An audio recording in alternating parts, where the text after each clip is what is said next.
Hello, everyone. It's Gareth Rubin here. We're about to start our info session number 3. We've done 2 of these previously. Just trying to keep you up to date as to what's going on after the Christmas Day fire that I'm sure all of you know about now. We'll just go through a number of things. I want to be as transparent as we can, give you the information that you need, anything that's transpired since the last info session that we did back in March, I believe.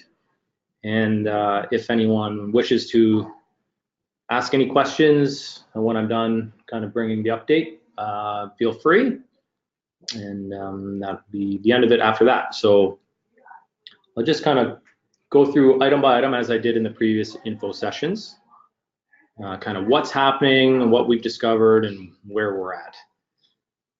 I'm going to start off with the main chalet. When I say the main chalet, for those familiar, that was, I consider that the compound that's made up of the 3 parts: the west wing, the cafe, and the east wing, which is what we're referring to, the main entrance where the retail store was and guest services desks. So we're referring to that as the east wing now.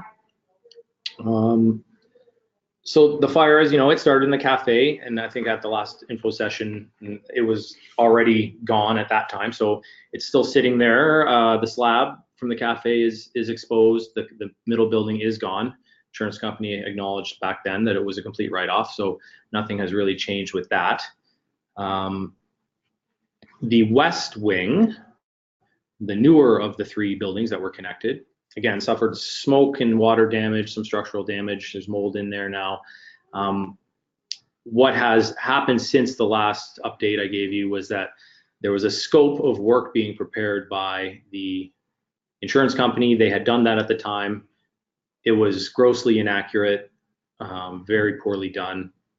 We ended up having to do our own scope for that building, and our results came in 4 times, and we're talking dollar amounts now, 4 times the amount to fix that building as what the insurance company had initially indicated. So we've been in discussions with the insurance company. They haven't essentially acknowledged that they agree to our scope. Now, of course, typical insurance, they won't just agree to it in full, so they try to grind us down on a couple things, which seems kind of insane. But nonetheless, we're there. They've agreed to a dollar figure that is, 3 times more than what they had originally come to. So they obviously acknowledged that their first scope was way out of whack. So before we 100% agree to that figure, we are just working to get quotes to actually do the remediation. And of course, insurance scopes are done with software. So you come up with a dollar figure based on this Xactimate software, which it's not a real life building quote. So we have gathered 1 quote, and we're gathering more for the remediation of the west wing. And we just need to make sure that the amount offered by the insurance company will, in real life terms, be sufficient to fix the west wing. We will only be remediating the inside of the west wing. There is some damage to the outside, some melted windows. We have been given approval by engineers. It's structurally sound, so we can occupy the west wing prior to fixing those exterior issues. So for expediency, we're going to just remediate the inside of the west wing so that we can get a building back to use as soon as possible. The water, as you may have, if you were listening before, we were trying to isolate the water to get it back in the west wing. We had septic issues we were trying to figure out. Those have been done. So we do have water back in the west wing. It's been approved by the Ministry of Health. We have a septic system operational in the west wing. The new controls are in. There are still some outlying things that need to be dealt with the Ministry of the Environment, and our consultant CC Tatum are helping us navigate that. But nonetheless, we do have approval once we can get that west wing open again to use the washrooms in that west wing. So that's kind of the next thing we believe we can control, and we are looking to start that process as soon as possible with the hopes of being able to get back inside that west wing in the next month or so.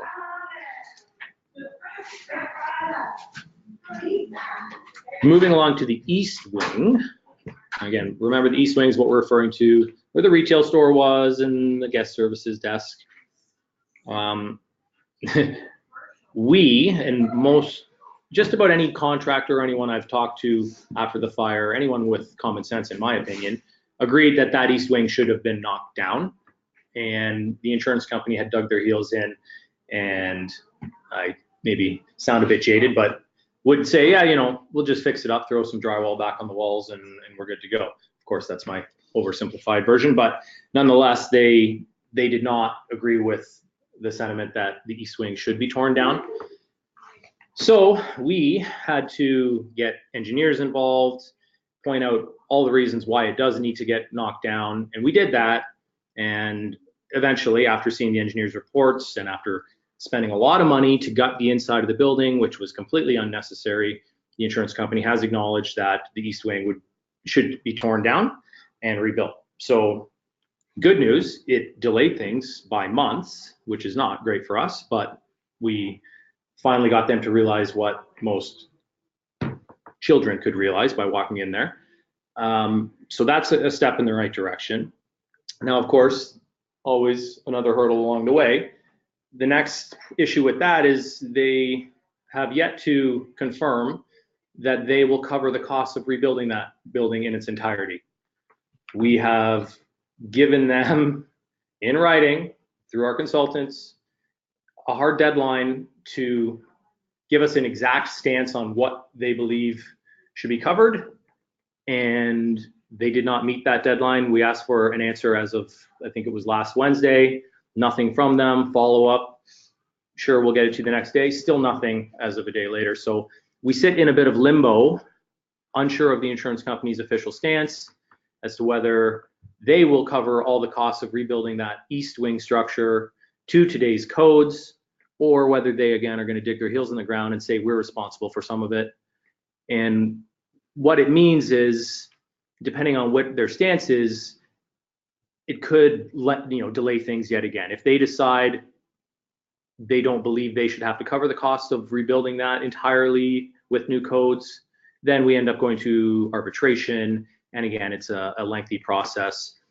Our consultants, insurance experts, everyone seems to agree that we would win at arbitration. They should cover it. So we're hoping that they will realize that and just agree to it.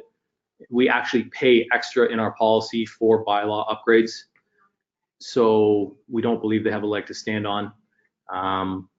So we're just waiting on an official response.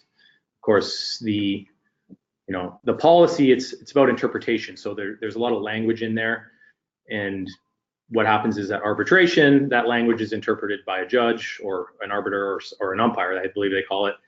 And again, we feel 99.9% confident it would go in our favor, so we don't understand why the insurance company would even want to go that route.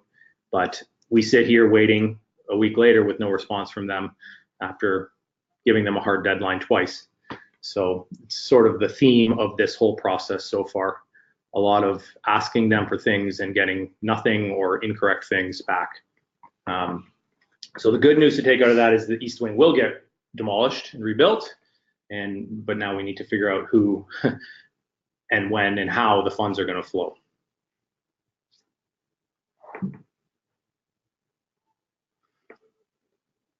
So the demolition will be another thing. So things that we will be doing, happening, we know will happen. The remediation of the west wing, that will be happening. The demolition of the east wing, its slab, and then the cafeteria slab, that we want to get rid of ASAP. That east wing is an eyesore. It also, the warmer it gets outside, if you've been in there, if the wind's blowing towards you, you get that awful smoke, fire smell. So we want to get rid of that as soon as we can. We just need to make sure all the information has been extracted from that east wing. All the engineers have been in there and taken all the measurements they need. We just need to make sure before we take it out, everything's done. All the contractors that need to get in there to see things have done so. And I would expect to see the demolition of that east wing again in the next month, sometime this summer. that should be gone, which will be another step in the right direction. So in terms of the rebuild, we talk about rebuilding the East Wing, rebuilding the cafe. We could rebuild what we had. The insurance company's job is to put us back where we were to today's codes. That's supposed to be their job. So, you could envision the exact same sort of thing being put up, but all new with new code, accessible doors, push button operators, all the things that we need to build a building today. So that's certainly an option. But there's also another option to change things. And I would say at this point, all options are still on the table. We really need to figure out from the insurance company what we're going to be getting from them. Until we have a budget, it's very difficult to know what direction to go. So again, we're waiting for them to acknowledge what they're going to cover, how much they're going to cover. Once we get that figure, it will lead us in the direction that makes sense for us. But it's too premature still to speculate on what could happen. So we kind of as painful as it may be, we can't get too carried away with designing and figuring out what we want. We need to sort some things out with the insurance company first. The D4 study, which we needed to do because of our proximity to the landfill, is done. So that's all good. We have approval to build what we need to build. So that's great. As I said earlier, the Ministry of the Environment, the septic, we have permission to use the septic in the West Wing, and other outlying issues can be dealt with down the road as we rebuild the new chalet. And CC Tatum is again helping us through that process. So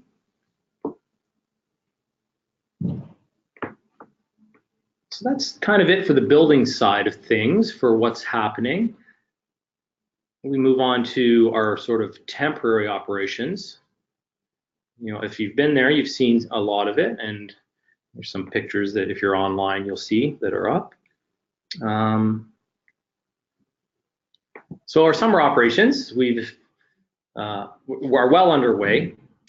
Things are working very well, I would say, for the uses that we've been encountering so far.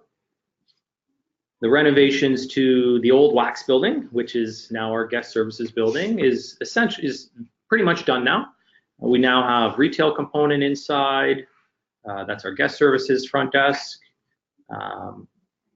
Grab and go snacks are inside for people if you want to grab a coffee or a wrap or something like that. It's in there. There's an ice cream fridge and freezer in there.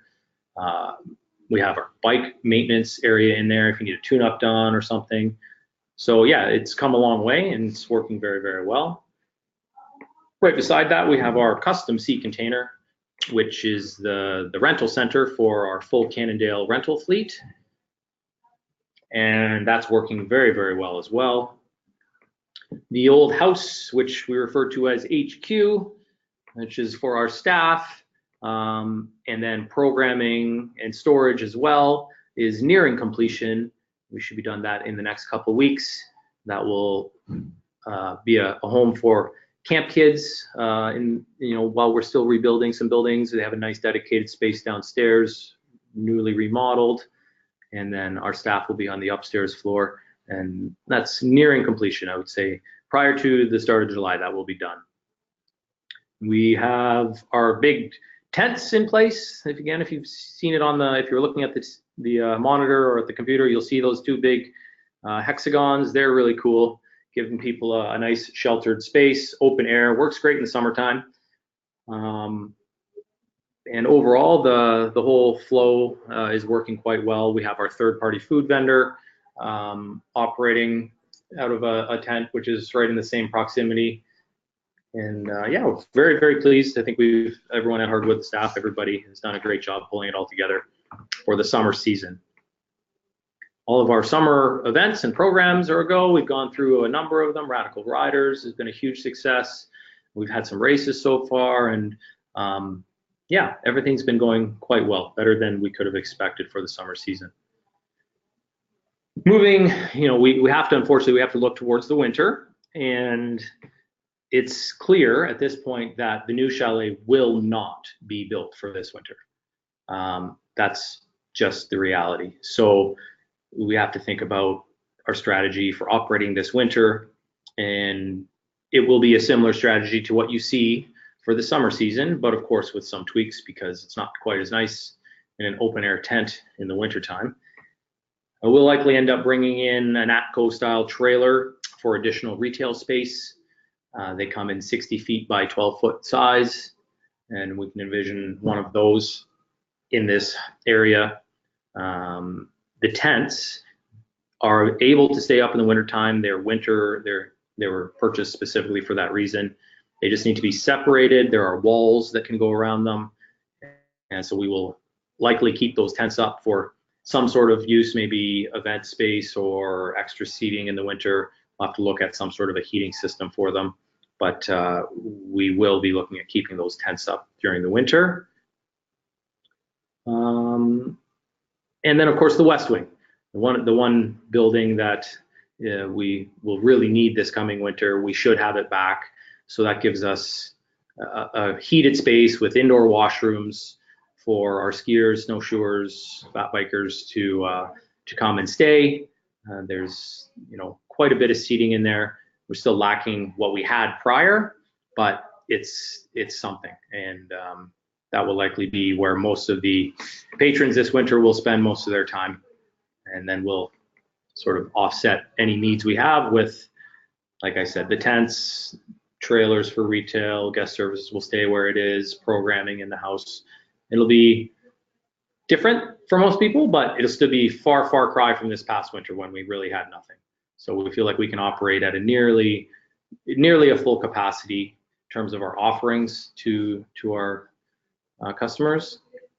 And things will shift and move around as we learn more and go, but that's undoubtedly somewhat of a snapshot of what you can expect to see there this winter.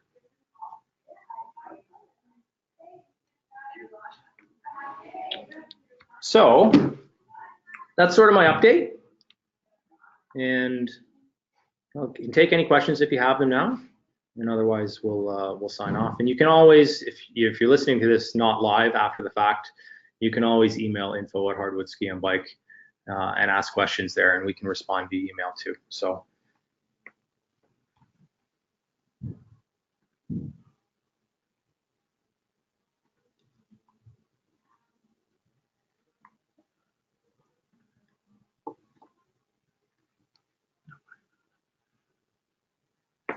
Okay, well, I don't see any questions coming, so thank you very much. And we will do this again. I know it's painful for you to hear it, but it's painful for us to go through it. So as we learn more, we will keep you abreast. And thanks for joining us. Come and check us out at the new Hardwood.